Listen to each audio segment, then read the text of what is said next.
ದೇವಿ ಕೃಪಾ ಚಾನಲ್ಗೆ ನಿಮಗೆಲ್ಲ ಸುಸ್ವಾಗತ. ನಾಳೆ ಮಾರ್ಚ್ 20ನೇ ತಾರೀಕು ನಾಳೆಯಿಂದ ಈ 8 ರಾಶಿಯವರಿಗೆ ಐಷಾರಾಮಿ ಜೀವನ ಜೊತೆಗೆ ಆ ಲಕ್ಷ್ಮೀದೇವಿ ಕೃಪಾ ಆಶೀರ್ವಾದ ಇರೋದ್ರಿಂದ ಖಜಾನೆ ಫುಲ್ ದುಡ್ಡು.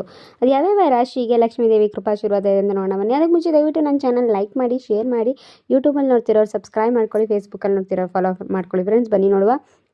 ಹೌದು, ನಾಳೆ ಮಾರ್ಚ್ 20ನೇ ತಾರೀಕು ಶುಕ್ರವಾರ ಬರುತ್ತೆ. ನಾಳೆ ಈ 8 ರಾಶಿಯವರಿಗೆ ಐಷಾರಾಮಿ ಜೀವನ, ಅವ್ರ ಖಜಾನೆ ಫುಲ್ ದುಡ್ಡು ತುಂಬುವ ಸಾಧ್ಯತೆಗಳು ಇದೆ ಆ ಲಕ್ಷ್ಮೀದೇವಿ ಕೃಪಾ ಆಶೀರ್ವಾದದಿಂದ.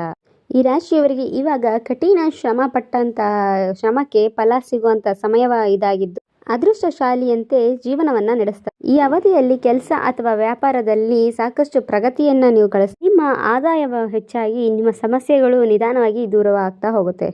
ಸಮಯದಲ್ಲಿ ನಿಮ್ಮ ಸಹೋದರ ಇಲ್ಲ ಸಹೋದರಿಯರ ಸಂಪೂರ್ಣ ಬೆಂಬಲ ಸಿಗೋದ್ರಿಂದ ಹೊಸ ವ್ಯಾಪಾರ ಶುರು ಮಾಡಬೇಕು ಅಂತ ಇರುವ ಯೋಚನೆ ಮಾಡ್ಕೊಂಡಿರೋರಿಗೆ ಉತ್ತಮ ಫಲವಾಗಿದೆ. ಸಮಾಜದಲ್ಲಿ ನಿಮ್ಮ ಗೌರವ ಖ್ಯಾತಿ ಹೆಚ್ಚಳವಾಗುತ್ತೆ. ಕೆಲಸದಲ್ಲಿ ನಿಮ್ಮ ಸಹೋದ್ಯೋಗಿಗಳ ಸಹಾಯದಿಂದ ಮತ್ತೆ ನಿಮ್ಮ ಮೇಲಧಿಕಾರಿಗಳ ಸಹಾಯದಿಂದ ನಿಮ್ಮ ಕೆಲಸಗಳಲ್ಲಿ ಉತ್ತೀರ್ಣರಾಗ್ತೀರಾ.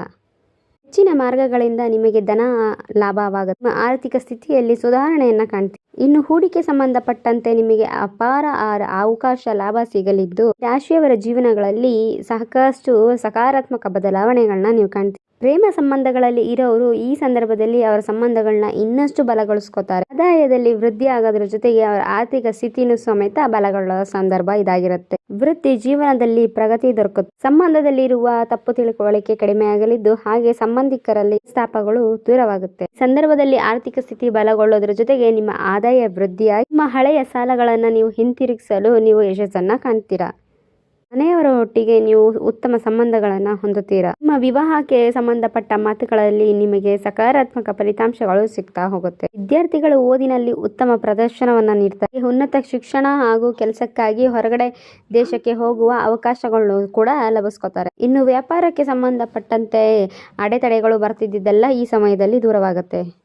ಕಠಿಣ ಶ್ರಮಕ್ಕೆ ಪಟ್ಟಂತ ಫಲಗಳು ಈ ಸಮಯದಲ್ಲಿ ಉತ್ತಮ ಫಲವಾಗಿ ನೀವು ಪಡ್ಕೊಂತೀರಿ. ವೃತ್ತಿ ಜೀವನಕ್ಕೆ ಸಂಬಂಧಪಟ್ಟಂತೆ ಯಶಸ್ಸನ್ನು ಸಾಗಿಸಲು ಈ ಸಮಯದಲ್ಲಿ ಪ್ರಗತಿಯನ್ನ ಕಾಣ್ತೀವಿ. ವೈಯಕ್ತಿಕ ಸಂಬಂಧಪಟ್ಟಂತ ಒತ್ತಡಗಳಿಗೆ ಈ ಸಮಯದಲ್ಲಿ ನೀವು ಮಾನಸಿಕವಾಗಿ ಸುಧಾರಣೆ ಕಾಣ್ತಾ ಬರ್ತೀರಿ. ಕಳೆದು ಹೋದ ಆಸ್ತಿ ಸಂಬಂಧಪಟ್ಟಂತ ವಿಷಯಗಳಲ್ಲಿ ನಿಮ್ಗೆ ವಾಪಸ್ ಪಡ್ಕೊಂತೀರಾ. ಹಾಗೆ ನಿಮ್ಮ ವೃತ್ತಿ ಜೀವನದಲ್ಲಿ ನಿಮ್ಮ ಗೌರವವನ್ನು ನೀವು ವಾಪಸ್ ಪಡ್ಕೊಂತೀರಿ.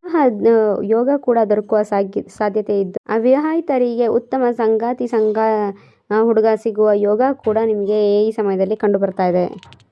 ಬಹಳ ಸಮಯದಿಂದ ನಿಮ್ಮ ಅಪೂರ್ಣ ಕೆಲಸಗಳನ್ನು ನೋಡಿ ಬೇಜಾರು ಪಟ್ಕೊಂಡಿದ್ರೆ ಅಪೂರ್ಣ ಕೆಲಸಗಳು ಈ ಸಮಯದಲ್ಲಿ ಪೂರ್ಣಗೊಳ್ಳಲು ಸಮಯ ಬಂದಿದೆ. ಜೊತೆಗೆ ನಿಮ್ಮ ವ್ಯಾಪಾರವನ್ನು ವಿಸ್ತಾರ ಮಾಡಲಿಕ್ಕೆ ಈ ಸಮಯ ಅದ್ಭುತವಾಗಿದೆ. ಭವಿಷ್ಯಕ್ಕಾಗಿ ಈ ಸಂದರ್ಭದಲ್ಲಿ ಉತ್ತಮ ಲಾಭವನ್ನ ಗಳಿಸ್ತೀರಿ. ನೀವು ಕೆಲಸ ಹುಡುಕ್ತಿರುವಂತ ಇವರು ಈ ಸಮಯದಲ್ಲಿ ಉತ್ತಮವಾದ ಕೆಲಸ, ಅವರಿಗೆ ಬೇಕಾದಂತ ಕೆಲಸಗಳನ್ನೇ ಪಡ್ಕೋತಾರೆ. ಇಷ್ಟೆಲ್ಲ ಲಾಭ ಮತ್ತೆ ಅದೃಷ್ಟ ಪಡಿತಿರುವಂತ ಅದೃಷ್ಟವಂತ ರಾಶಿಗಳು ಯಾವುದಂತ ಹೇಳಿದ್ರು: ಧನು ರಾಶಿ, ಕನ್ಯಾ ರಾಶಿ, ಮಿಥುನ ರಾಶಿ, ಸಿಂಹ ರಾಶಿ, ವೃಶ್ಚಿಕ ರಾಶಿ, ತುಲಾ ರಾಶಿ, ಮೇಷ ರಾಶಿ, ವೃಷಭ ರಾಶಿ. ಇವುಗಳಲ್ಲಿ ನಿಮ್ಮ ರಾಶಿ ಇದ್ರೂ ಕೂಡ ಇಲ್ಲಾಂದ್ರೂ ಕೂಡ ಭಕ್ತಿಯಿಂದ ಓಂ ನಮೋ ಮಹಾಲಕ್ಷ್ಮೀ ದೇವಿಯೇ ಅಂತ ಕಮೆಂಟ್ ಮಾಡಿ, ಹಾಗೆ ಲೈಕ್